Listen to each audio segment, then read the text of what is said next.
Welcome to Above the Garage. Hi, friends. We're taking one last swerve before our summer's over and doing an episode on our first documentary, Long Way Home, with everyone's favorite Scotsman, Ewan McGregor, and his adorable friend, Charley Boorman. Let's do our round of introductions and then dive in. Hi, I'm Rachel. Hi, I'm Julia. Hi, I'm Aubrey.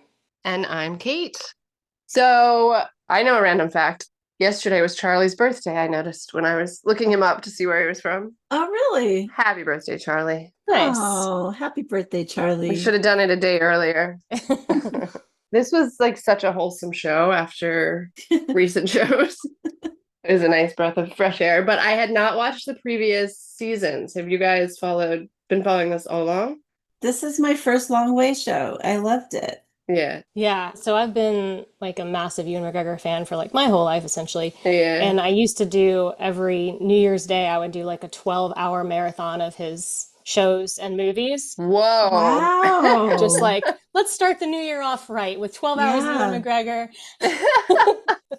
That is amazing. I do think you're his biggest fan. Yeah. I love him too, but that's hardcore. Yeah.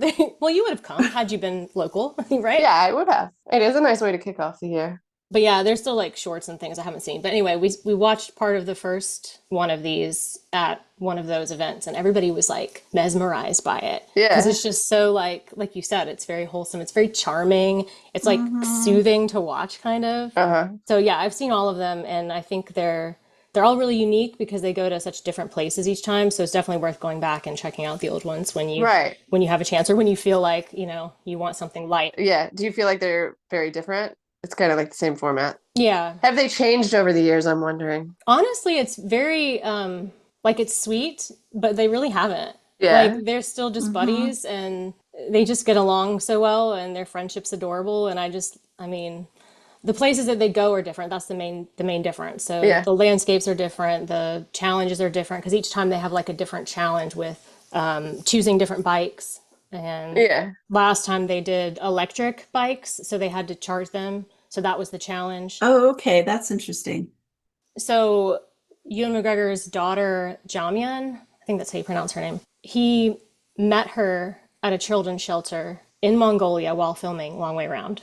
Oh, No way. Wow. Yeah, and then adopted her. That's incredible. That's amazing. Oh, Yeah. my God. Talk about life-changing. Very cool. That's really cool. See, God, he's so cool. He's so nice. Man. That's one thing that struck me on this show, though. They're both so nice to each other that I think even though I'm not this nice with my friends, we kind of like rib each other more, and they're just like very kind to each other all the time. Yeah. How interesting. But they also have a jab here and there, like sometimes. There's not much. It's good natured. Always in good humor, and They're so close that they know that's just like better. And they have a shorthand with each other. yeah. And it's they're both, like you said, so charming, and it's so much fun just to watch them and how they both navigate all the stuff that comes. Yeah. I think it's cool too, just like when they have like a challenge, they're so supportive of each other. It's just very like, oh, I love it.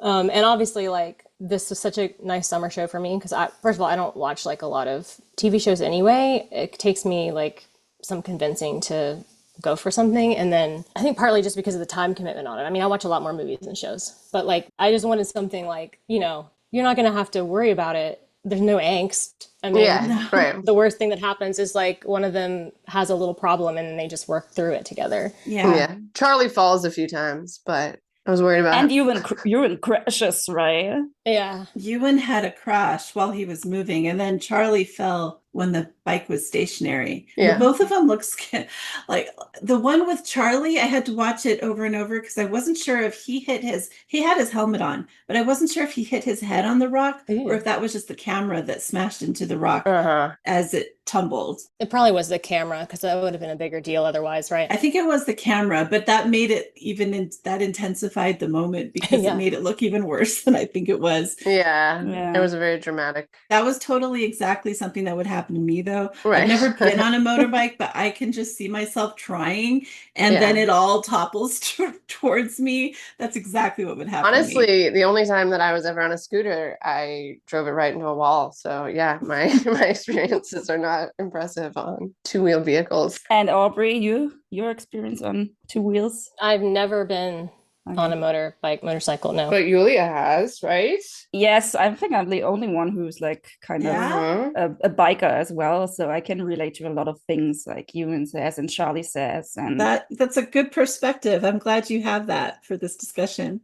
yeah, so I have like a lot of thoughts on this and also on the crash, like how this feels, because I crashed too at some point during the it's actually 20 years this year since I started to ride bikes. Yeah. Oh, wow. I mean, speaking of crashes, I mean, it just in the first episode when they went into the crash or multiple the two crashes bad ones that Charlie had. Oh my God, yeah. He was so lucky to survive that second one where nearly every bone in his body was broken. That was horrific. I can't imagine biking after that, honestly. No. Oh my God, he had a brain injury. I mean, all the things that were wrong. I was just blown away by that, and that he looks like you wouldn't never know it now to look at him. He looks completely healed, and he doesn't even limp or anything.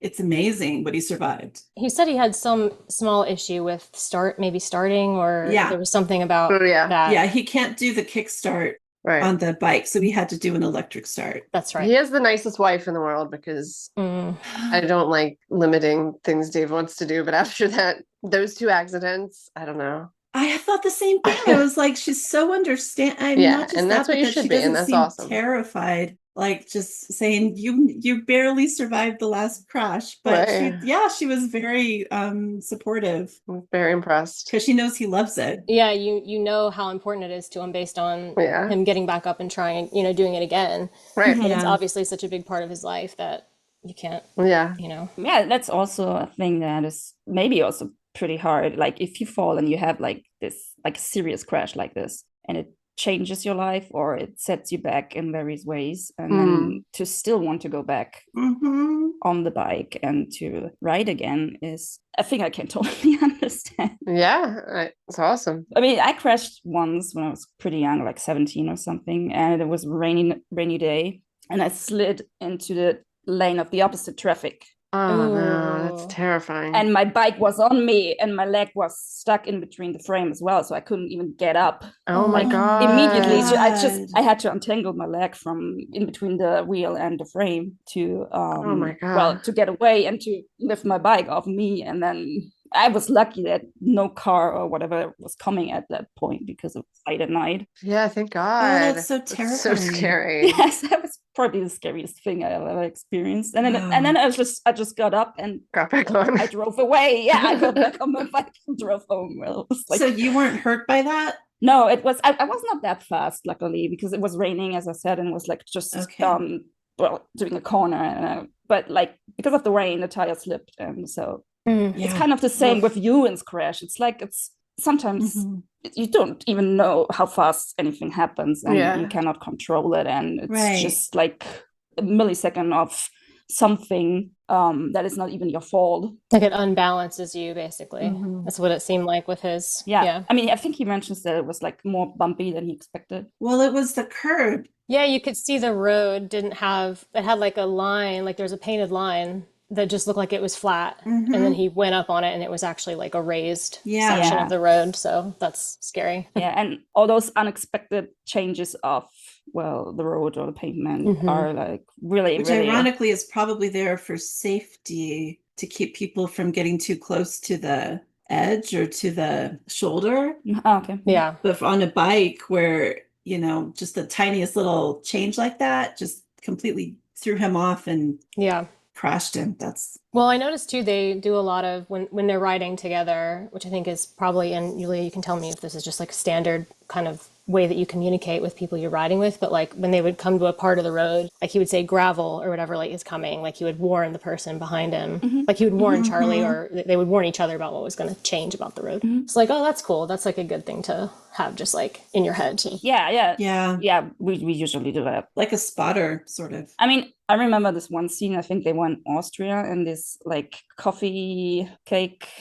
Cafe thing with the elderly lady. Yes. And she came up to them and said, "Oh, I always wanted to date a guy with a motorcycle." It was like kind of sweet. Yeah. They were like, there are two of them here now. It's like, yeah, here we are. And funnily enough, it's like actually the thing Dave and I bonded over is like the shared interest for motorcycles. And it was like one of our common ground on like finding a shared hobby. And so we do tours together as well. Like Charley and Ewan, like we just drove somewhere for a week, not months, also not camping, but we do that, and we also communicate the whole time. Like we have an earpiece in because we usually do it in Europe, and so like we just phone constantly. That's awesome because it's cheap, and you can do it because sometimes he's faster than I, and he's just okay. I'm waiting for you there, and I'll pay attention. There's an accident or whatever, and right. That's so fun. What a fun trip. I would love that. Yeah. I don't trust myself, but maybe one day. Got to install some GoPros in your helmet and make a little documentary next time. Yeah. The camping on this was hardcore too. It looked very cold and rainy. I love camping. We just actually did our like week of camping at the end of summer with my kids, but our campsite has like power on it. Yeah. And we've taken to bringing heated blankets, and it's not even that freaking cold, but... And I'm like, this is why we love camping, because it's not actually... You're glamping. Hardcore camping, yes. Glamping, yes. I'd be kind of miserable probably camping for a couple months. And in like the Arctic, you know? Mm-hmm. At least they had stops. I would definitely do it that way, where you have hotels or, you know, bed and breakfast or people's houses at least occasionally. Breaks between, The one that looked worse to me, the camping, was when there was just, I think it was Sweden, where there was nothing but mosquitoes and rain, and like it was already pouring rain while they were setting up their tents, so it was wet in the tent that they had to like dry off, and the mosquitoes, oh my god, I was like, that would make me just, I don't know, I probably wouldn't survive that one. Right. I would give up probably. Yeah, I think I would have just, especially because it was still light out, I would have just been like, nope, packing my I'm stuff up. Gonna keep going. I'm gonna find a place to stay. A hotel, something. Yeah. I'd be interested if they ever do like bail on something. I'm sure they just don't film it and say that they did, but I'm sure it's better TV just to stick with it and be like, okay, well, we'll suffer through this, but it'll be interesting to watch. Yeah. They seem pretty up for anything, suffering. Right? Suffering. I mean, it's part of the adventure, right? I mean, it's just like how you create memories. Like you look back for years and years until you die. Well, this leads perfectly into my first group question that I was going to ask everybody, which is, if you were on this trip, what would have been the most annoying or frustrating moment where you would have just been like, no, I can't deal with this? And mine is the mosquito tent. Yeah, me too. Okay. I think I said mine first. Yeah, you did. Yeah, that's because that was the one where it was the mosquitoes mostly. Yeah. The rain is like, you know, I like rain, and I think I could probably deal with the rain a little bit, but the mosquitoes looked horrible. I wouldn't have made it past like a week or two. The consistent days of driving in like the cold rain, the riding of the motorcycle in the cold rain was like, that's the moment when I was thinking I would be so miserable that I could never do this. Yeah, but that's just because I'm a bit of a baby. No, I mean, I think they were definitely not really complaining, but like commenting on it, like, cannot believe it's still raining. Right. It seemed like a really bad stretch of weather, but I mean they like suffered through it, but they still acknowledged it. I'm assuming they expected it. Yeah. Well, and they went at peak summertime. So does that just mean that part of the world is always cold and wet? I think it is largely cold and wet. Yeah. As a European, I can say we have very different climates here. Depending on if you're in the south or in the middle, like Germany. And I think more in Scandinavia, like when they're up towards the Arctic is what I'm thinking. Like it's probably always going to be cold. But the back half was gorgeous and the weather seemed really nice. Honestly, now that you mention it, they went to Scandinavia and it was June, July or something when they were there. Actually, the one that would have bothered me the most was that it was never dark, like not even at night, because It's so weird, yeah. Longest. Yeah. So I wouldn't be able to sleep like usually in the tent. They had some of their diary cams on where it was like, oh, it's 1 a.m. and it was just full bright out. Yeah, it's completely bright. That's the Northern Hemisphere. Yeah. They didn't seem to have any, like, I would be wearing like, a mask over my eyes or something to just darken it, just to help me to sleep. Because I do that anyway with I have a thing that I put over my eyes at night, and that helps me not wake up as soon as the sun comes up, and I can sleep a little bit longer. But they didn't seem to have anything like that. I mean, we didn't see it, but maybe they have. Yeah. That's what I was thinking. Well, they would comment on it's going to be hard to sleep. So that's why I say maybe they didn't, because Charley would be like, oh, how am I going to sleep when it's so bright out? Yeah. I mean, they have did I get this right? That they have kind of a little bit of different sleep schedules. That like Charley's up way earlier than Ewan. Yeah. Mm-hmm. But also I wanted to comment on what you said, Rachel, about the rain. This is also this is a big issue. Honestly, rain and cold, the combination of it is really, really taking a toll on you if you have this constantly. I mean, I remember when Dave and I came back from, we went to the Dolomites at one point, like Germany, Austria, Italy. And on our way back, we got into just like, it actually was way too warm. So we was just like drenched in our own sweat, which is another issue that it's not really nice, especially if you're not driving fast and just like waiting on, or in a town or somewhere. But like on the way back, we also got into a thunderstorm kind of, and it was not long. It was maybe like 50 minutes, but we had no chance of get off the road. And after we stopped and we took our shoes off, and it was honestly, we could fill a glass of water. Oh God! I hate wet socks. I hate wet socks and shoes. With just what was like within, our clothes and stuff. Right. It was. Yeah, that's miserable. Well, that brings up such a good point, is that there's no break from the cold and wet in the way they're traveling, especially if they're going to be camping. So they never have a break of being able to get out of their wet. Sometimes they do, but like getting out of their wet stuff, letting it dry off, warm up. I mean, it was kind of like driving through the cold, camping in the cold. Just there was no change in that at that particular period of time. Well, and plus I live in the desert. So my concept of the cold and wet is I have not experienced it to that degree. So I know that my feelings about, oh, rain, it's so wonderful, would probably change a bit if I was living or experiencing those same conditions. Yeah. They talked about having like waterproofs, they had waterproof pants and stuff they'd put on. Mm-hmm. But then at one point, I'm pretty sure Ewan was like, it's like through it, like I'm soaked all the way through all of this. So I guess there's a point at which there's like nothing else you can do, because it's going to find a way in, like through a gap or something. And then if you're just sitting like that all day, and it just soaks to the skin, and it's just miserable. Yeah. And imagine if they're on the bikes and they're driving, so it's just like the cold air is on top of the wetness, and I can just see that being completely miserable. The next thing that makes you shiver, and like hypothermia, which is also dangerous because you lose concentration because of this. Like, and they drive like the whole day, which is also, I was never as tired in my life, except for this like days when I just drove the whole day with Dave. Like basically we got up, got a breakfast, drove till evening, and then we settled, and it was like I was completely done, because it's like you use your whole body to do this. You're like, of course you need your concentration, your brain, because you need to pay attention to the road, to your bike, to other people, to your surroundings, to the weather, and it's different than driving a car. I've been doing road trips in a car as well, but it is definitely not as challenging as driving a bike.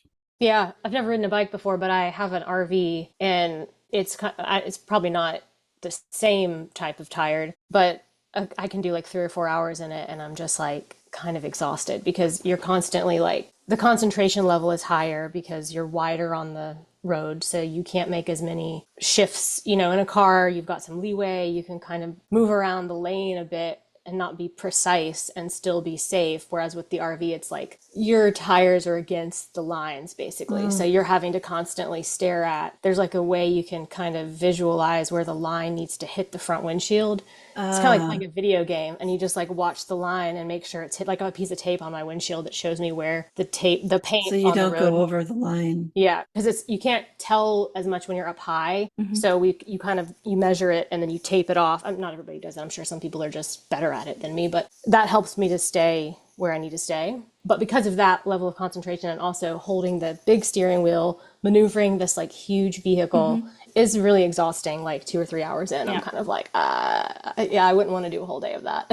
I can see that. And you also have to bear in mind that, I don't know, your RV, does it shift gears automatically?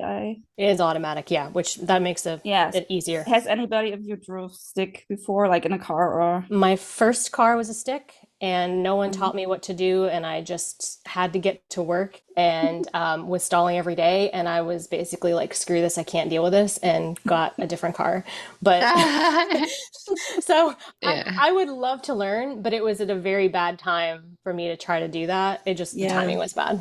I've tried a few times and I just have such a hard time with stick. I love stick shift. It's so fun. Like we went on vacation and I needed to rent a big car. It was in Europe and they don't. Of course it was in Europe. Yeah. We basically have no automatic cars. Right. But here it's the opposite. You just like can't find a manual, because I've looked to rent one just because I miss driving it and you can't rent one. But yeah, I got to drive like a big van stick shift, and it's just, I miss stick shifts. It's very fun. And you're both capable of learning it if you ever. I would love to. Yeah. Try it again. Yeah. Yes. So you have to bear in mind that a motorcycle, I mean, newer ones, like, you know, the whatever's coming out lately, they can shift gears automatically as well. But the bikes they drive, usually, they have to shift the gears by themselves as well.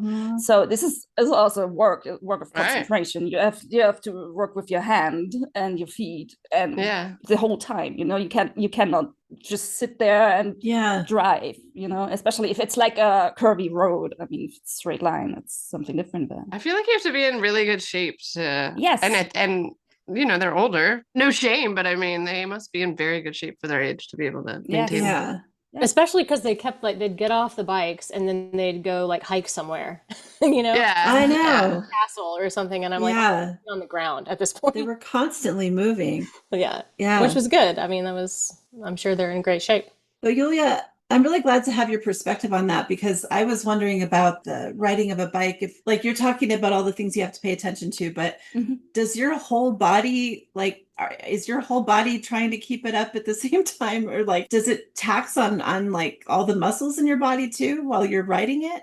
I mean, well, you use your hands for shifting gear and also for a front brake. And the bike kind of balances itself. I mean, yeah, it's okay. Like if you have like a bicycle and stand on your feet and the bicycle is, well, you know, just there resting between your legs, it's perfectly fine.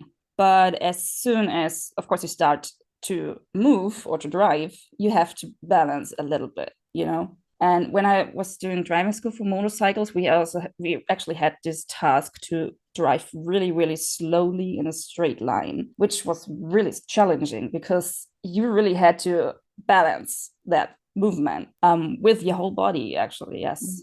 I mean, you do change direction with the handle because, well, the front tire moves, the back tire never moves. Basically, it's straight. So. But yeah, it's constant work. Actually, it's really constant work. Like you shift gears with your left hand, you brake with your right hand, and the front brake is usually the better brake. So you use that a lot, and then you shift gears with your right leg because there's a little, well, to make it sound easy, like a little sticky thingy there. You can push up and down depending on if you want to go down a gear or up a gear. But you also have a brake. Like the back tire brake is actually done with your foot as well. So when you brake actually use your hand and your feet and and you shift gears as well, because if you want to start, so you have to do everything simultaneously. You need really good coordination, it sounds like. Yes. Yes. Well, since we did worst experience of this trip, we have to do best now. If you have to pick one activity or experience or location, what would you do?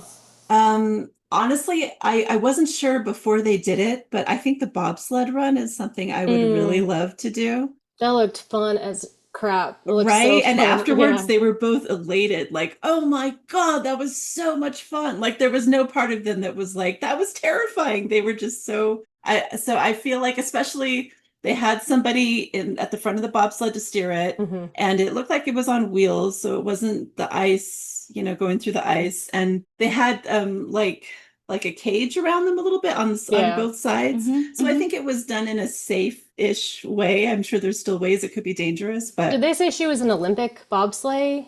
Yes, I think so. Yeah, she was in the Olympics. Yeah, I think so. And it looks so much fun. Didn't they say she was like a pioneer woman bobslider, also like for like the women's sports, something like that? She was known for it. Yeah, I would go with her. She could take me. I would do it with her. Yeah, she knew what she was doing. This is actually really hard question because I do love every side activity they do. There was a lot. Like the sauna in Finland and trying all those different kind of foods, and like this other, I don't remember which country that was, but that kind of, what was it, snowmobile on the lake? Yeah, that was Finland too, I think. That was nuts. That was cool. Yeah. They do. That's one thing about the show too, is I feel like they find a lot of really unique things for sure that are kind of off the beaten track, because they're like they say in the show, they're able to go places that you can't go otherwise, or that maybe people wouldn't think to go, but because they're spending so much time on the road, they're finding these cool little places that you just would never have heard of or thought to research on your own. So I'm always making like travel lists for myself when I'm watching these, because I'm like, I gotta go there. That looks really cool. Like, there's so many though. There's too many on the list. Switzerland was beautiful. I would do the most fun would be paragliding in Austria. I think I want to do that too. That looked amazing. I was gonna say that one too. He was like crying from happiness doing that. Yeah. So, I picture that being the level of happiness that would be involved if you successfully being keyword. Because I don't want to skydive, but that one I think I could do. Yeah. When he first ran off the edge of the mountain, I looked at John and I was like, hard pass. And then like literally like 10 seconds later, I was like, soft pass. And I was like, hold on. And like throughout watching it, I was like, I'm in, let's do it. Well, and he'd had training. Yes. Doing that. Well, sounds like Ewan does it a lot. And then Charley just tandems. Like he'd had like hundreds of flights or something like that, they said. So this was something that he did really well. But I think you would probably need a little bit of, I would probably do the one that Charley did, which was the tandem. I think you have to at first, probably. Yeah. No, yeah, absolutely. I wouldn't, like, somebody with no experience wouldn't get to go by themselves. But related to that, but not something I would ever do under any circumstances for any amount of money, was the crazy person that was like flying with a cape off the windsuit. Windsuit. Thank you. What the hell? No way.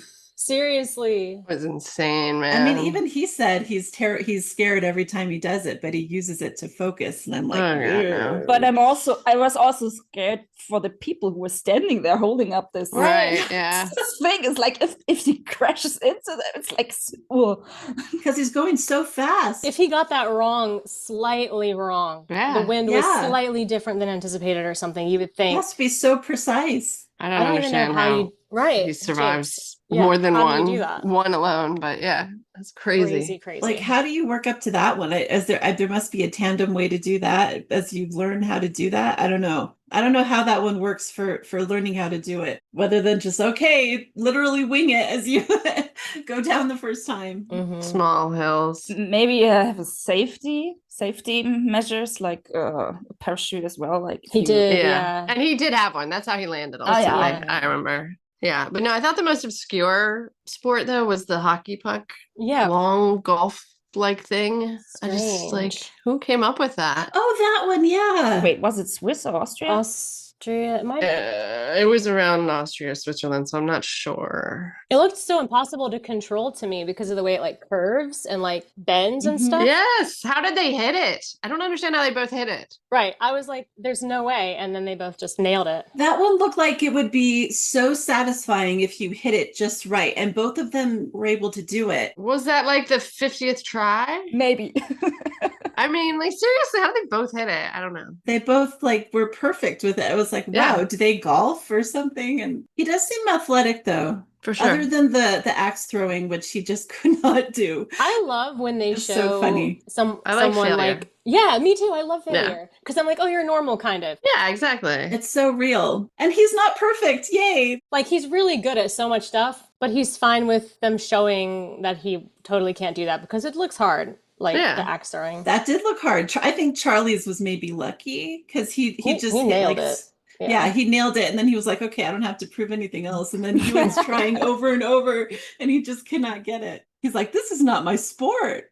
The one I also would never do was the 360 swing that was all the way around. No way. That made Charlie like nauseous, I think. Yeah. I think that would make me seasick. It didn't look very secure. Like they had you, I don't know, the way that they had them kind of fastened to the thing. Yeah. I don't know. It didn't look that secure to me. But honestly, this type of swing, it was kind of a swing, right? It was like Yeah. They do have this on Oktoberfest in Germany. Oh, interesting. Yeah. I love that. I think it looks fun. And I went one day, I went with Dave and his brothers, and there was a foreigner, I don't know what nationality, and he wanted to impress his girlfriend, so he went on there. And he couldn't move that thing by like an inch. And then there was like this old Bavarian guy next to him, and he was like doing the rounds and just looping it. He was like, oh god, he was like, this was so embarrassing. Did the girlfriend leave him for the old Bavarian man? No, I don't think so. It was that's too bad. Funny too much. Honestly, I feel like everything like that is so much harder than it looks, though, because when Charlie was trying to do it, I mean, there was a lot of effort to build up to it, because they were like, oh, squat and then get up and squat, like to try to push it around. So it's like, okay, that's way harder than it seems like it is. Maybe once you get momentum going, it's easier, but yeah, I would do that. I think it would probably make me sick, but I would try it. God, no way. I get motion sick pretty easily, so I'm out on that one. I would watch you guys, but I would stand by. I'll be there for support. I have zero motion sickness, so I probably would do loops and loops and loops also. Yeah. I can do VR gaming all day and I don't feel anything, honestly. That's good then.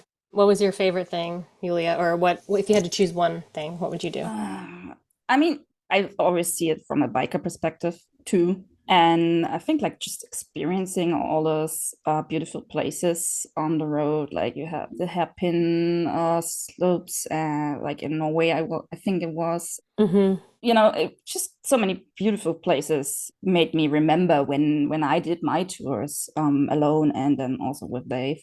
But this is always a highlight. We never drove highways because we wanted to see the scenery, you know, we wanted to experience nature, and you cannot do that when you drive a highway.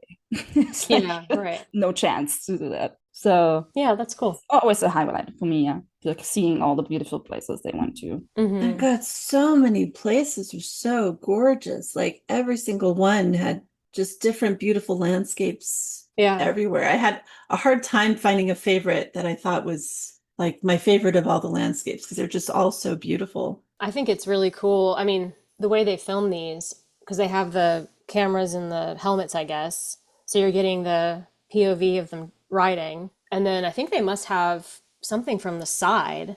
And then they've got the drones. And then they've got the guys that are following them filming. So I feel like it's a very, like it's immersive. Yeah. The way that they shoot it. Yeah. And I cannot imagine how hard it is to edit all of that. Right? Like day after day of them just like, you know, filming everything. I mean, maybe they turn it on and off when they know this is not a great segment of the road, or, you know, we're going through the middle of traffic or something, then they turn it off. But I feel like the number of hours to just get one episode is like, that ratio would be a lot. And it would be really difficult to choose what to keep and how to piece it together. I mean, if they really just film constantly, I mean, like especially the like helmet camera or whatever is just running constantly while they drive, and they have to revisit all those footage because, like, I mean, as I said, like you eat something, you get on the road, you maybe do a little pause here and there, but you just be driving the whole time. So this is like, as you said, it's like 18 hours of footage, like for one day. And it's like, what, 3 months? Yeah. Tour, And like per camera. Right. So, yeah. Making it all cut together right and stuff. They did a great job with it. I remember seeing the final episode was covered like Switzerland, Austria, and France and back to Scotland. And I was like, wow, that's a lot. That's ambitious for an hour. But it was a great episode. It's just, you had to cut a lot. Well, it's probably also because at least France, I guess, was more familiar to them. And at one point when they crossed over where they had been on the previous season, I can't remember where that was, but wasn't it like in Slovakia or something? Maybe there was a castle they went to that they'd been to before. Yeah, but I guess like once they got to that part, there was probably less new stuff because they had been there before or been to some of those places before a little bit. I wanted to ask you something because I was laughing my ass off in the second episode when they went to this German festivity where everyone was drunk and doing a shooting competition. Oh, yeah.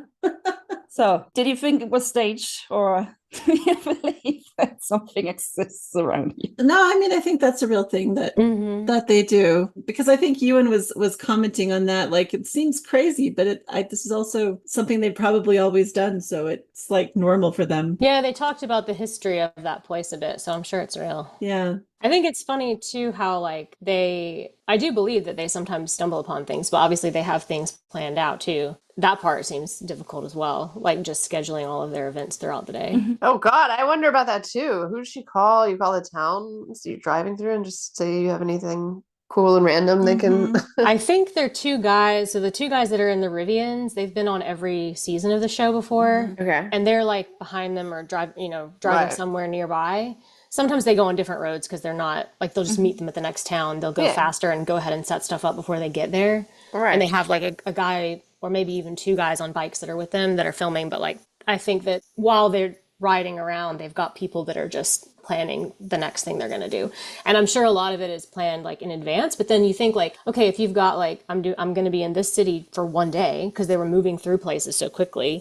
Yeah. And then that falls apart. Well, then they got to figure out something else for them to do. And and then it throws everything off. So those guys are doing a lot of planning, I think, in the background that we're not seeing as much of. But I feel like in the earlier seasons, they showed a little bit more of that, probably because it was more complicated. Because some of the places that they went, they had issues with like their visas and stuff. So there was a lot more of that in previous seasons to kind of show what was going on behind the scenes, I guess. Yeah.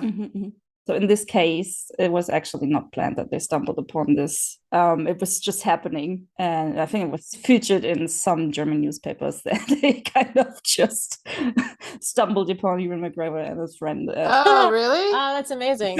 Yeah. So, because he kind of phrased it like that. And I was like, this is scripted. It seems fake. Because he's like, oh, look, a parade or something, right? Just to kick it off. Yeah. Because the marching band, the second marching band. Right. They left with a marching band in Scotland and now they have like another marching band. But you're saying it really was, like, you've seen separately that it really was it was a real coincidence, yes, that they stumbled upon this. Wow, that's wild. But it's actually a very, very common tradition here in Germany, not just in this town. It's like a lot of smaller towns have that, where the town where I grew up have that. And interesting. We also do have marching bands, like a lot. Oh, so you were teasing us about the question. I get it now. I was like, I wanted your perspective. Do we think it's real or not? Yeah, I got it. I wanted to hear your perspective because I grew up here in German, so right. I trust Ewan McGregor. Yeah. I do too. I think he's earned it. But I think like he was kind of taken aback by the daytime drinking and shooting. Yeah, it doesn't seem like something you'd combine. Yeah, seems troublesome. If you didn't grow up that way. Yeah. Yeah, the one thing that did seem totally random was when they found that the guy on the road in the little tiny car with the cycle. Oh my God, that was so odd looking. Yeah. And I was like, what are the odds that that little tiny guy riding in that, I don't even know what to call it, would just be there. And did you guys sort of get the sense that he was a little bit like, okay, I need to go. Like, yeah. He probably had a time. Yeah. He was trying to keep a certain time or something and he got stopped. He was being very polite, but it also seemed like, okay, got to get back to it. Yeah. Maybe part of that is that a lot of the roads that they're on, I mean, because they research what roads they want to be on, are known cycling roads or roads that have really good views for people that are riding or, you know. Yeah. So maybe that's not as big of a coincidence as it seemed like, but the craziness of that vehicle was, I was like, I think it was a coincidence in that I genuinely did not seem to know, like, have ever seen a vehicle like that before. Right. I thought so too. Yeah. I had never seen anything like that either. It was very interesting. I actually did. Oh, really? Really? Yeah, just recently, somewhere here in Germany. Oh. And I think like also this guy, I don't know, you maybe understand that better because can hear certain accents, but I do think he had like kind of a German accent a bit, or like something like harsher. So I mean, he could be from Scandinavia, but I don't know. It's like the way he talks to them kind of struck me like, okay, this sounds a bit of a German accent to me. He said he was doing a long distance thing too, so he could have been coming from another country. Let's talk about the polar bear tease. I kept being like, when are we going to see a polar bear? I felt like Ewan McGregor was like that too. He was like, are we seeing a polar bear now? Yeah. We kept talking about polar bears. Yeah, that's fucked up.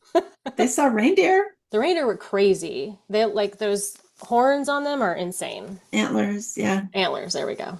The antlers on them are insane, yeah. Yeah. The Arctic stuff was really cool. I've always wanted to go to a place like that. I mean, that's pretty extreme, but yeah, there's a part of me that really badly wants to go to Antarctica, just Me to say that I've been too. to Antarctica. Okay, we'll go to Antarctica. Let's go, because nobody wants to go with me. I know, right? Same. Maybe Ewan McGregor will bike around it.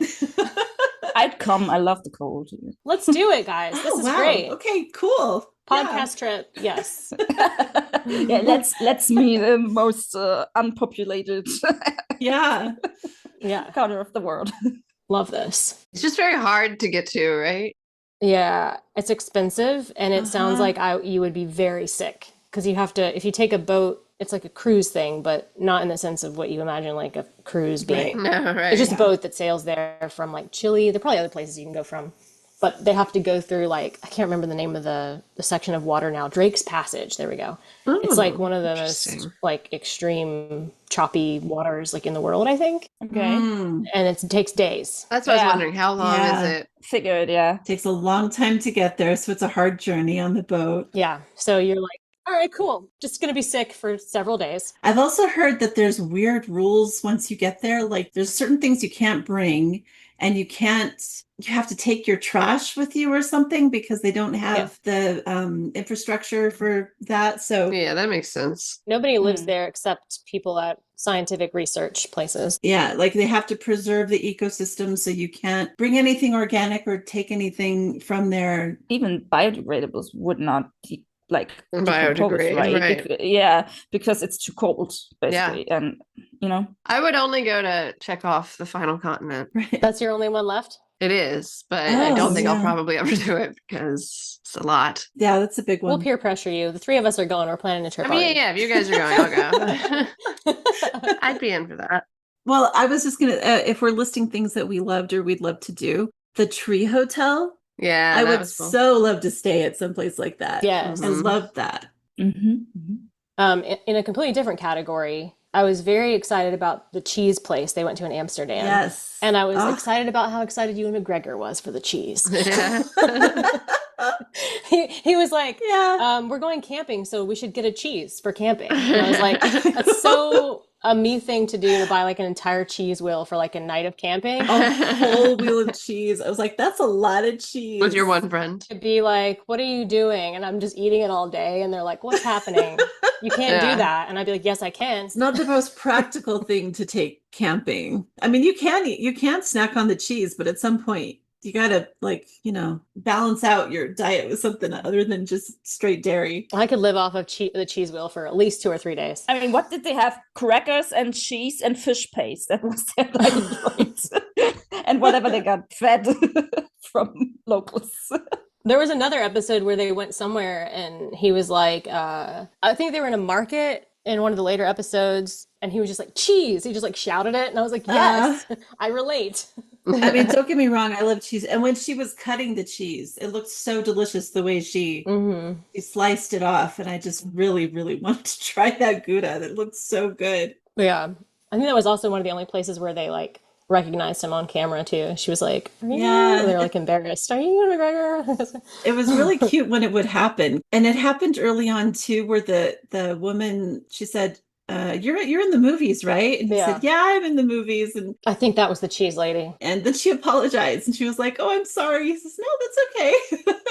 It would definitely be weird because I think like for me, whenever I've seen anybody famous or, you know, someone in a band or in a show or something, it's like if you see them in the right context, you're like, okay, I know you're that person because of the context. But if you see them like in the wild, I don't think I would trust myself that it was actually just out and about. Yeah. that person. Like I would keep thinking like it's just somebody that looks like a lot like them because why would they be here? You know? Right. But we all have doppelgangers. Yeah. The one that was so funny to me was when he in Estonia, when he needed the work done on his bike, and the mechanic would come and pick him up.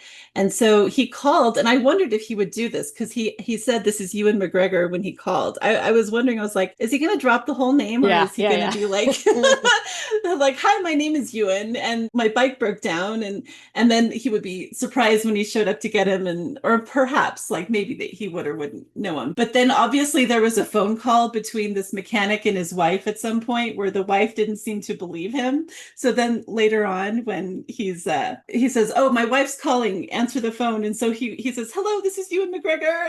It was like 10 p.m. or something. He'd kept her husband out all day working. It was so funny. Yeah, I mean, I think like I was kind of like, oh, as soon as he said his full name, because he hadn't been saying his full name, I was like, okay, yeah, he has to drop the full name to like increase the urgency on this repair. You know what I mean? Like maybe occasionally you can use that to your advantage. Yeah, maybe sometimes you can leverage it a little bit. Yeah. But it was just funny that apparently the wife thought that there was something nefarious going on because, oh, yeah, right, Ewan McGregor called you. Right, why is he in our little town in Estonia? Like, what? The announcer at the snowmobile, like, yeah. So he seemed genuinely, he was like, "Are you Ewan McGregor?" Like, as if he had not known and they hadn't set this all up, you know? Mm-hmm. Maybe he just wasn't involved in being set up, but it was very genuine to me. Like, he recognized them from movies and was That's like, what I thought too. And then he was like, "Oh shit," you know? Right, for sure. I thought that was a genuine in the moment thing. Yeah. So that was interesting. I mean, I don't know that they would necessarily have to announce who they were for a lot of these events because they're just open public events. So they probably just know about them, know when they're happening and just go to them. Right. So yeah, they didn't do anything official there. They just viewed it. Watched it. Right. Yeah. So I guess it was. That's cool. I wonder how many people would recognize Ewan McGregor. Or be confident enough to say anything, even if you thought it was him. Yes. Yeah, that would stop me. Like he said that he shaved his head in a mohawk for the one trip where he didn't want to be recognized and nobody came near him. He said it was so lonely. Yeah. But then again, you have a film crew following you. Yeah. Well, I don't think he did. Did he? Was that one on a trip or was that just for himself? I think that was just him doing something on his own. He said like a 5-day solo thing. Yeah. But yeah, on these, obviously, you're going to be like, what's going on over there? Because there's all these cameras, you know? Mm-hmm. Yeah. Right. But you can still just be like, oh, they're just, you know, they're filming this sport or they're... People film things all the time. Yeah. Right. Especially at an event. Yeah. They're from the news or something, you know, you wouldn't immediately think a famous person is there. Right. I've also watched Norman Reedus did a show called Ride with Norman Reedus where it was the same idea, where he travels on his motorcycle through some part of the world and he gets mobbed like all over the world. He would get mobbed. and he would be really cool about it. I mean, he just like take some time and do a lot of selfies and sign some autographs and tell everyone calms down. They'd move on, but he would get mobbed. Yeah. Adam Sandler was filming a show here recently or a couple years ago. And so like when he would go to a restaurant, or at least the one time he went to this restaurant my friend was at, he went to every table and introduced himself and took like selfies before he sat down and ate a meal with, you know, in silence. Just let's get this taken Let's get it over before. with. Yeah. That's a good idea, honestly. Like you got to budget a lot of time in for every meal though. Yeah.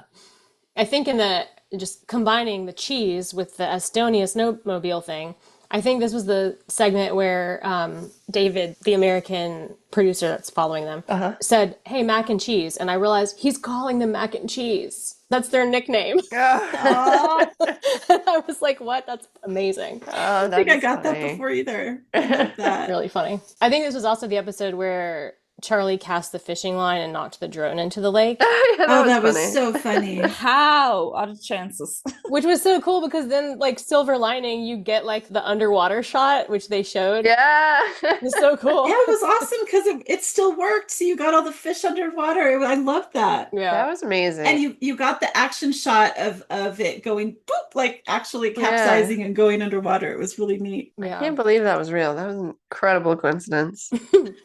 I really love all this kind of side quests they have. Like when weird little things go wrong, like even in, I think it was like the first episode, even when they're at Ewan's house and somebody drops the phone behind the bench and they spent like an hour and a half like taking the bench apart, like trying to get the phone. And I just like stuff like that. Like an hour and 40 minutes later. Yeah, they're just showing all the random chaos surrounding the prep for this. And I don't know. Yeah. I just like that. It adds flavor to it or something. Yeah.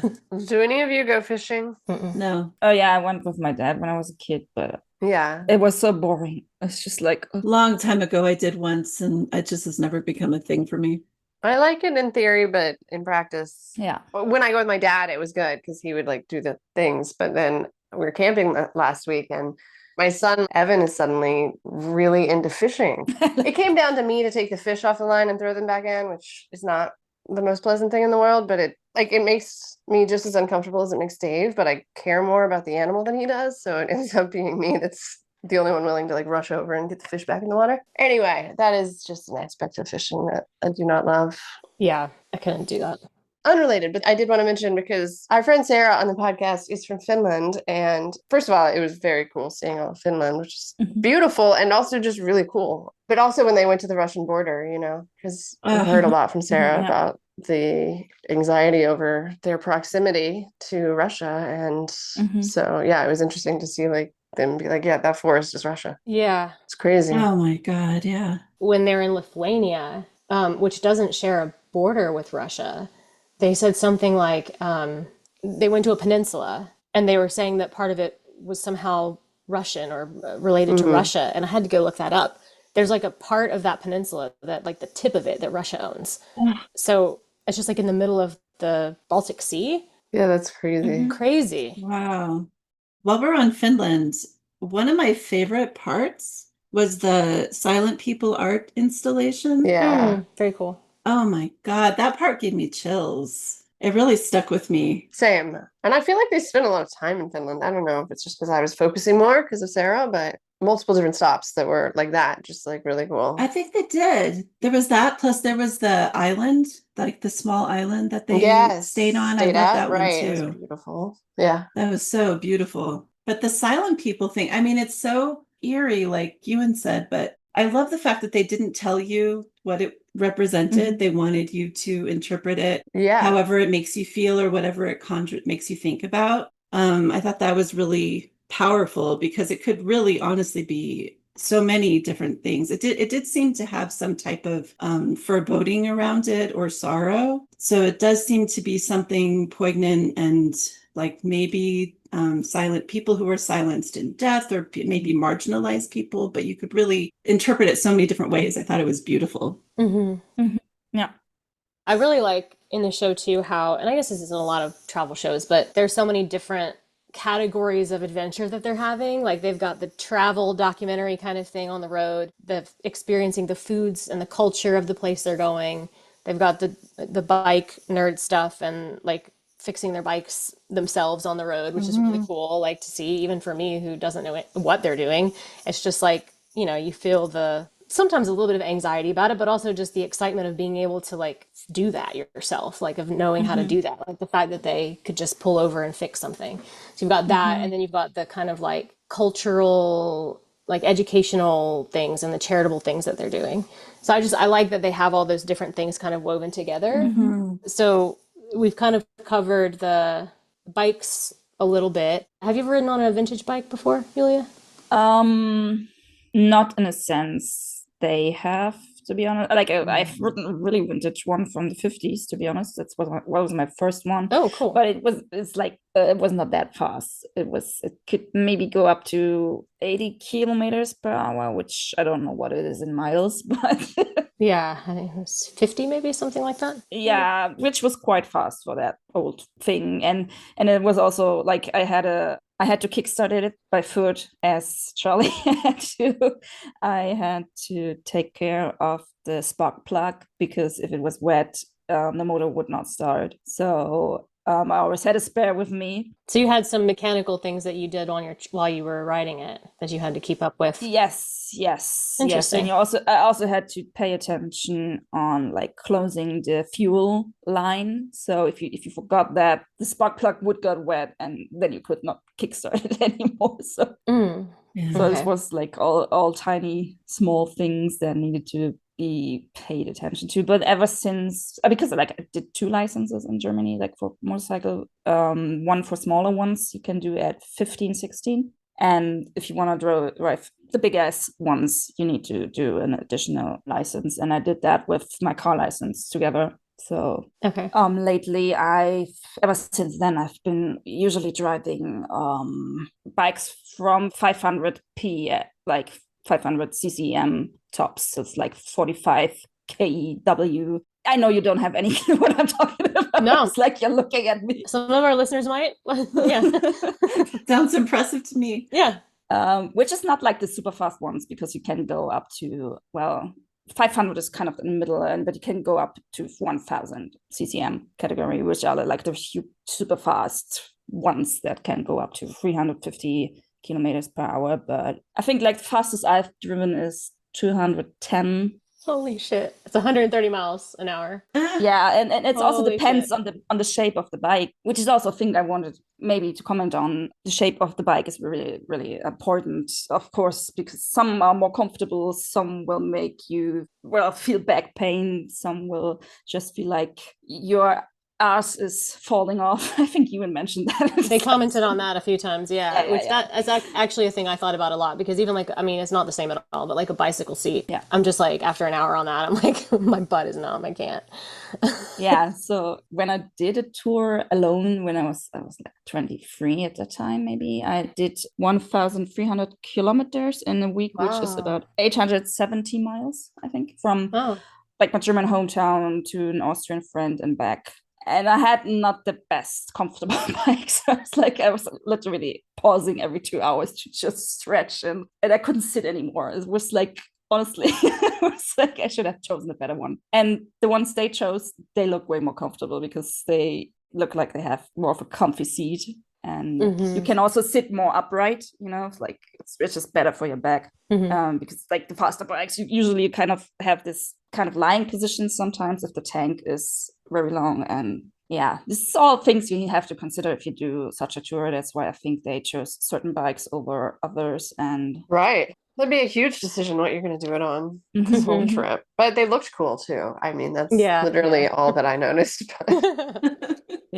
Even though I cannot understand why Ewan chose an Italian bike, because they're known for not really functioning very well.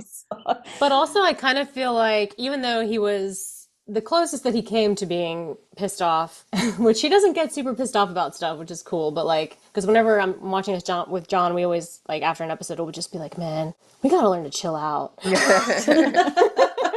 Take things as they come. Like, if I was on a bike all day in the rain and it broke down, I would start spiraling into like, why is the world like this? Why does everything suck so much? Why did I decide to do this? Why are human beings the way they are? Like, you just turn into this like existential crisis. And he's just like, no, I just have to fix my bike. I'm just happy about my baby. Next step, right? So we've done favorite like experience. Favorite food was my next question. Do you guys have a food that you were like, I would try that? Or a food where you were like, there's absolutely no way in hell I would eat that? There were so many things that they ate that normally they're just not things that enter into my life ever. And they seem to enjoy it. So I feel like there's so many things, like the seaweed and the eel and the dried out fish. I forget where that was, but that did not look appetizing at all. And yet they were saying, oh, it's very good. Is it called stickfish? That sounds right. Yeah, they were where they were like all stacked and drying. And was it Sweden? I think it was. I think it was. I think so. Sounds right. Yeah. I'd like to say that I would try anything just to see if I liked it. Because a lot of things didn't look appetizing to me, but they loved it. And I was like, okay. I think that's another part of it for them, is that they just like trying the most authentic foods to the places they're visiting, and they just want that to be an element of the adventure. I mean, that's why you travel, is to try different things as you go. So I usually try and do that as well. It was interesting to me, the one time Ewan did not seem to enjoy what he was eating was the Scotch egg. Oh, yeah. With he felt bad, I think. Seagull egg. Yeah. And I think he said, maybe I'm just too in my head about the egg. Seal meat. Yeah, but they said, right, that was the part where I was like, oh, hold on. They like wrapped it in like seal meat. And I think that was the flavor that he wasn't totally jiving with. I think the problem with the seal meat was that it tasted like fish, and they were not expecting it because it was looking like meat, just rounded meat. He's expecting the Scotch egg, so he's expecting the however that he's used to that tasting, and then there was a fishy taste to it that he wasn't expecting, and that threw him. The seal is like, okay, I'm vegetarian, occasionally dipping into pescatarian, but like the fish stuff, you know, I could probably have rolled with all of that. Obviously, none of the meat would have been something I would eat, but putting that aside, even the seal, too far for me. Like, I think even if I ate like all meats, I couldn't have done that. Yeah. Something about that just really is very bizarre. That would be a hard one for me too. They said it was definitely an acquired kind of taste and something that the people of that region were used to. Because I think there was a woman there who was from, did you say Canada maybe? Canada. Yeah, Canada. And she said she had never liked it. That she said, I've tried it. It doesn't, you know, she said she never really got used to it or something. She never really liked it. I'm super curious about this now. And what you said about like traveling should be also about learning different traditions from the places you visit or something. Yeah, that's the ideal thing, but I don't know if this is like true for every traveler. No, it's not. But I think like it's something that when you do, you get a much more immersive experience and a much more like authentic experience. Yeah, of course. And that's what I enjoy also about them, because they will not like say, no, I will not try that. You will definitely try it. Oh, sure. I mean, especially because they're doing a TV show. They need to, you know, because it's win-win either way. It's like you have an experience if you love it. And then if you don't like it, you still have to experience. But what looked really delicious that I would have loved to try was the cheese bread with the cream. Yes, that looked very good. That Charley cooked. Oh, that looked really good. He cooked it. I think it was when they were on the island alone, sleeping on the island in Finland. Yeah, it was. Oh yeah. This was like a halloumi kind of thing. Yeah, but he made it sweet, right? And you cook it with the cream and the sugar, and then you add the jam. He said after, and it does that. I would get on board with that. How can you go wrong with cheese and cream and sugar? It looked really good. The seaweed was intriguing to me. I like seaweed. We use it in cooking sometimes, the dried seaweed flakes. I didn't know you could take it right out and just eat it out of... That was cool. Yeah. You got to have someone tell you which ones to eat, I guess. But yeah, you got to know what you're doing. I thought it was interesting how they visited with her in Sweden and learned about foraging for seaweed. And then they were in the Arctic and they picked some out of the water and just ate it. Yeah. So I was like, okay, they learned what they could do and now they can just go eat it. Yeah. You know? They can survive in the wild. Yeah. we would all die, but they can just... Maybe we just need to take pictures of the seaweed they were eating and we'll be fine. And then he fed some to, I think, their cameraman. And at first he had to look like, ugh. And then he was like, oh, no, it tastes pretty good. Yeah, I could have done that for sure. I would have enjoyed that. Yeah. I mean, I lived in Japan for 2 years. So I came across a lot of fish and different kinds of seaweed. I actually ate seaweed every single morning. They have like this really small brown ones in like some, like, it's just basically water, but because they like the seaweed loses the collagen or something when it's put in water, it's like a really thin jelly type of thing, and I love that. I always bought that in a bulk. And every old lady was looking at me like, why is this foreign? I'm buying so much of this stuff nobody's eating. Was it like a salty kind of thing? Like a salty jelly? Actually, it was not salty. It was not that salty. It was more sweet, but nothing was added to it. It had a bit of salt, but it was like really refreshing, like, you know? And yeah, well, as I said, other types of seaweed as well. Like in the Philippines, we had this awesome seaweed cellar that looked a lot like the type of seaweed they ate in Sweden. Like this small kind of, well, balls or bubbles, or kind of that. Mm-hmm. And eel is, oh my God, Charlie was so right when he said eel is the best Really? you can ever get. Okay. It is so, it really, it melts on your tongue, and I've never had it. yeah. Well, and I'm sure everything they were eating was, especially at that place, because that was at the island with the traditional singing, the women, right? Mm-hmm. So that seemed like a very self-sufficient kind of place where they were probably catching that and cooking it fresh. So probably like the best you could do if you were going to do that. Yes. Eel would be that'd be hard for me, but vegetarian again. That's my main hang up. Yeah, I mean, eel, it's a bit different to prepare because it's not a saltwater fish. It's it's from lakes, so you have to cook it. You cannot make sushi or sashimi from it, like not raw at least, because it's not saltwater fish. Gotcha. You didn't say your food, Yulia, did you? Your favorite food? I think like I had a lot of those actually, and nothing I would have loved to try really comes to my mind, but I cannot. I would have tried everything. That's my comment. Because I grew up trying everything. I'm also interested in trying everything, and I had really strange kind of things to eat, like brain, testicles, goat's eyes, and I'm just this type of person. Like, I'll try it, but if it's for me, I don't know. But I would definitely be with those guys. Like, yes, trying whatever. Give me the next bite. I'll try it as well. They showed the clip of, I think it was Mongolia from their first series when Charlie was. I recall that. Well, And Charlie tried, and he put it in his mouth and spit it right out, the testicles. I was like, that's probably as far as I'd go. I like the way they presented it too, because they're like, you want some nuts? And they're like, nuts. And then they realize, oh, they're talking about balls, like testicles. I love nuts. Right. Yeah, give me lots. You got to be clear about what kind of a nut you're asking me to have right now.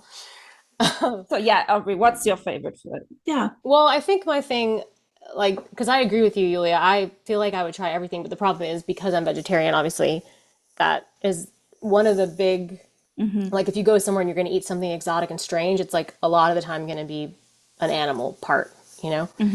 But typically, like, I love trying new things. I love, trying the foods of the land that I'm in. But all of that said, I have to be very obvious here and say I would just eat my way through the pastry counter at the Austrian bakery. That one looks so good. Yeah, I'm saying that one definitely stood out to me. Like, Kaiserschmarrn, Sachertorte. The what? Kaiserschmarrn und Sachertorte. That was the name of the place? No, that's some type of cakes that are really famously originated from Austria, like desserts and sweet things. Do you remember what they had?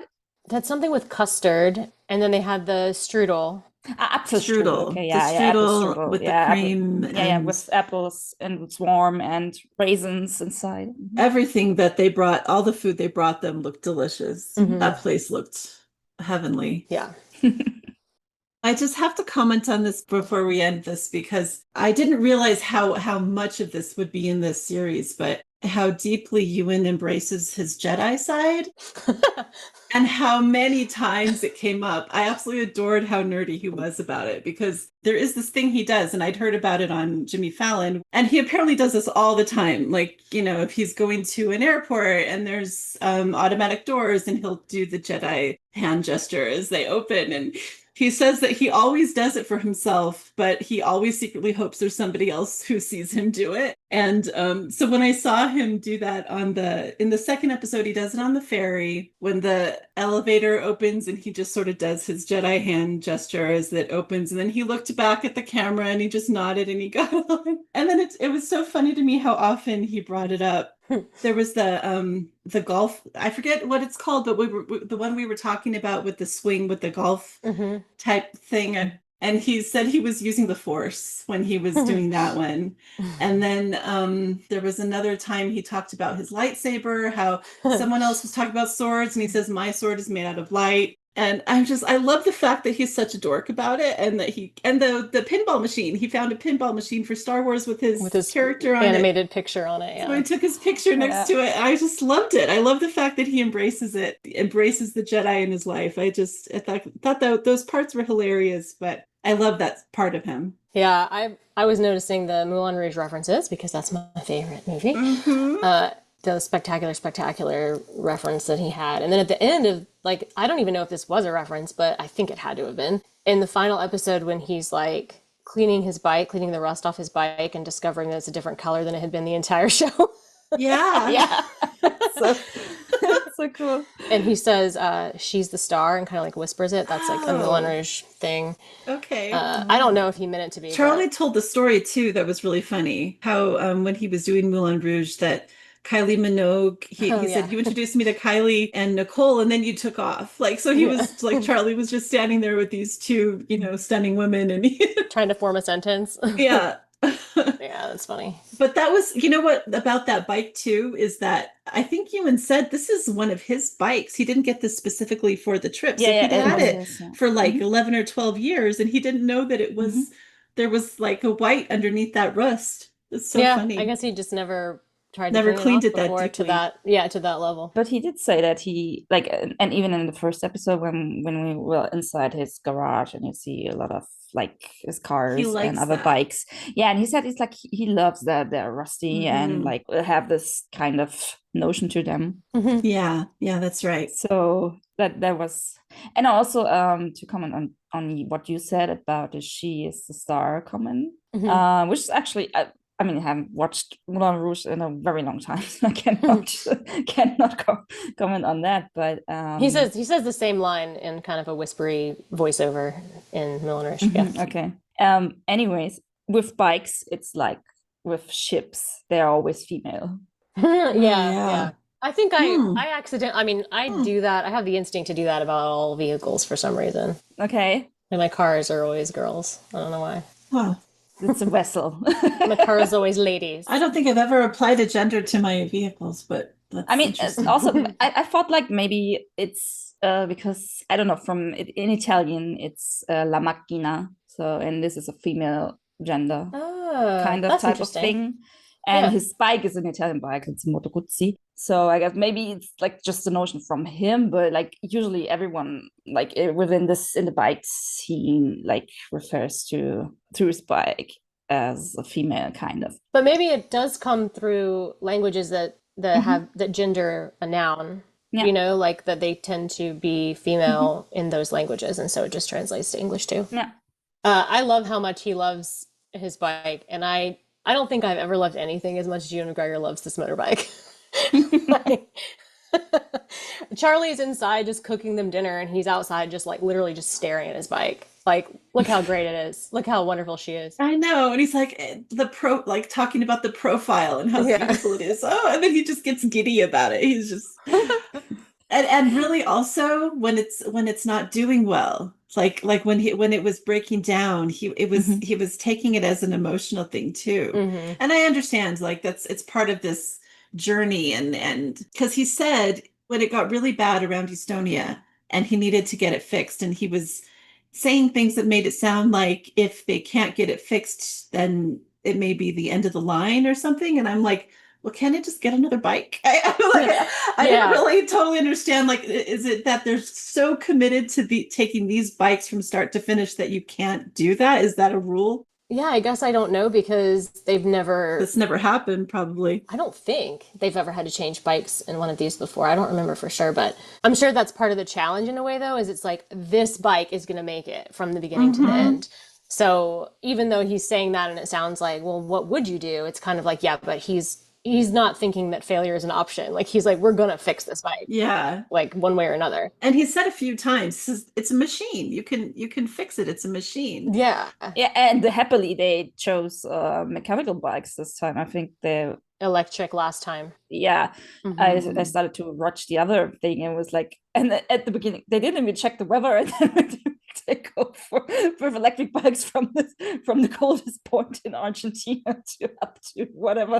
Yeah. So it's like, dude. I think to some extent they like blocking themselves. They like giving themselves like challenges. Yeah, like things that are almost definitely going to cause a problem because it's interesting to watch and it bonds them and it's just part of it. So yeah, I think that if they just had everything perfectly figured out and it just went smoothly, I think they would be like a little bummed about that, to be honest. Like, even though you can see them get a little frustrated, I think that's just part of it. Yeah. Which I like. I think that's cool. Mm-hmm. Yeah. But funnily enough, like usually those older bikes are functioning way better because they have less electrical parts, you know, Yes. because it's all like mostly all mechanical. Right. It's so much more complicated once you get into computerized things and Yeah, digital and electronic and everything. If it's mechanics, I mean, like you said, you know, just find another part. Hopefully, if they're interchangeable, get a hammer.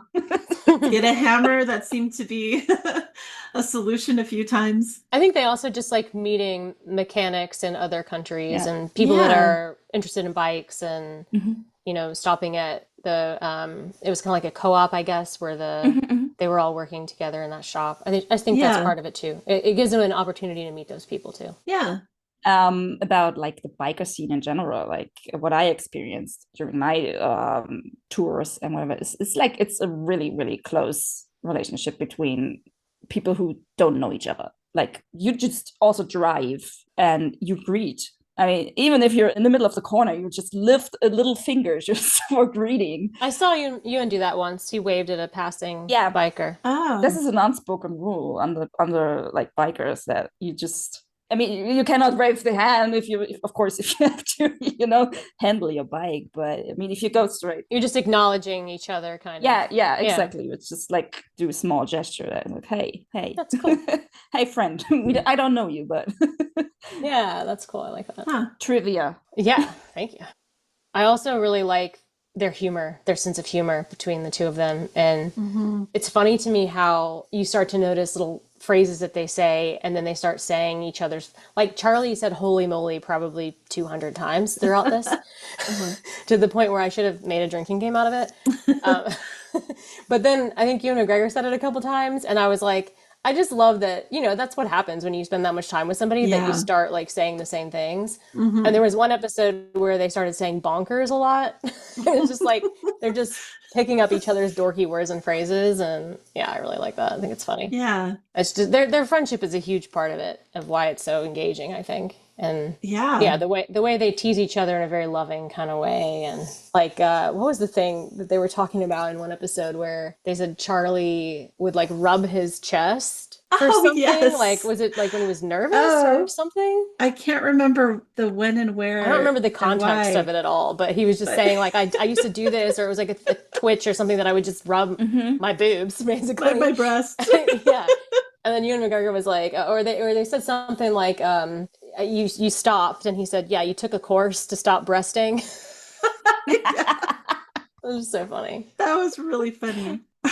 Yeah, it's like one of the reasons I kind of binged this 10 episodes in 2 days. I couldn't stop. It was so entertaining, so funny to just watch and listen to and just have a good time with those two guys, like as you said, who never lost their humor or never lost their cool despite everything they had to face during that trip. A thing that really resonated with me is what Ewan said. I don't know if it was first episode actually or a little later, but when he was talking about how he missed his family and how he thinks about them after a while, and also that, well, doing these trips with a young child at home and a wife at home and stuff like that, and you don't know what will happen, you know, and nobody wants to think about this type of things, obviously, but the fact that he addressed it, that he's taking it very seriously, that despite like living this dream, despite taking this time off for himself, is something, as I said, really resonates with me and also Dave, because like last year, I mean, we have a daughter at the same age as Ewan's son. Yeah. And Dave and I, for the first time ever since she was born, we took a time off for like 2 or 3 days and made a bike tour, like him and I. And she was staying with her grandparents. And we both know it's kind of a risky thing to do, having a toddler at 3 years old, and with both parents like being bikers is maybe even worse than just one. So we do think that while driving, that it's really, really important to always remember how you behave on the motorcycle and what decisions you make. and to not overdo it, and to also know your boundaries and to acknowledge them. Yeah, keep it as safe as possible. They're both very loving people too, with their families and with each other. They just express it a lot, you know. Yeah, like even to each other, saying "I love you" and stuff. It's really nice. Yeah, it's important. I think like a lot of people say that way too less. Yeah, too little. Yeah, too little. Right. To the people they actually love. Right.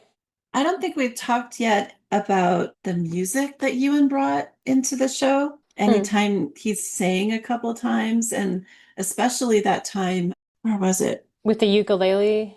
Well, the ukulele was the first one. I think he had a guitar the second time, but he was singing like a Scottish folk song. It sounded like it was so beautiful. I think that was with the women on that island. Yeah. Yeah. I loved that. And then like they went to that part of the forest that had the musical instruments in the trees. Oh, that was cool. And he just like worked out like an actual melody or rhythm on those pipes or whatever. And Charlie's just pounding on the Like a xylophone. Yeah. And he's like, you can tell which one of us is a musician, because Ewan's already worked out a song and I'm just clanking around over here. I'm just a toddler like clanking. Right. I guess that. And he's like, Ewan is just incredibly musical and naturally talented, it seems like. So that was lovely. Yeah, he played, he was in that marching band that came in the first episode to see them off. That was a marching band. The drums too. Yeah, he played the drums there. But I mean, he played in that when he was in high school or in secondary school or whatever. But like I forgot that in the first episode of this one, he played the drum a little bit.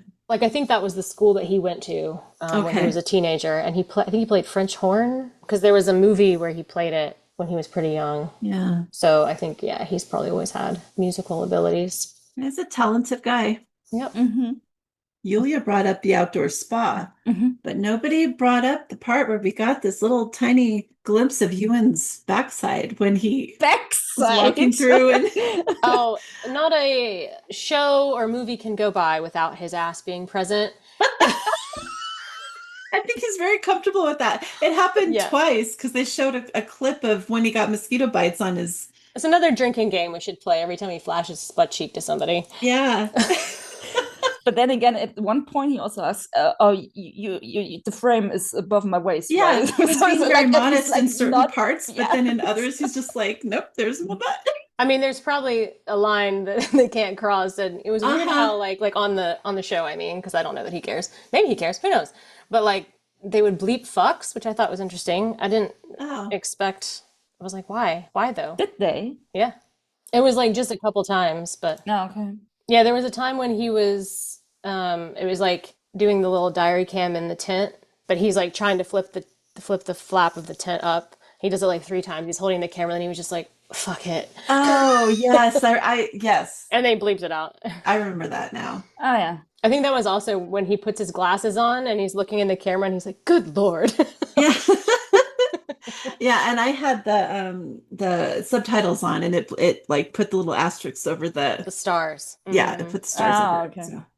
See, I watched it without subtitles. Like, I don't know. I put the subtitles on. And I was like, no, actually, I just want to concentrate on the Scottish accent and and just bathe in it because it's my favorite.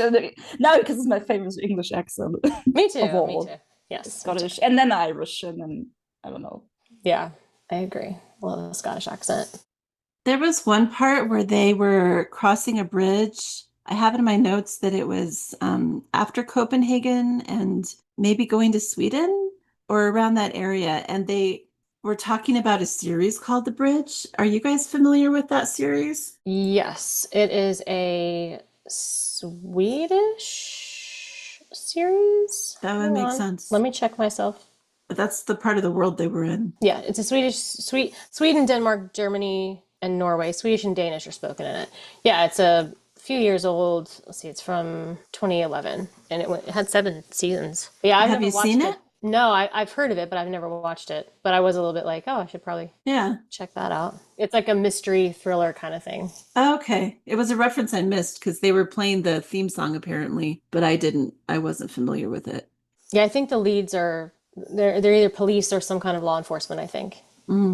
Oh, one more thing we have to mention. Okay. How freaking insane when they were in the submarine talking about the torpedo that the spies would like launch themselves out of. Oh my God. What? I've never heard anything like that before.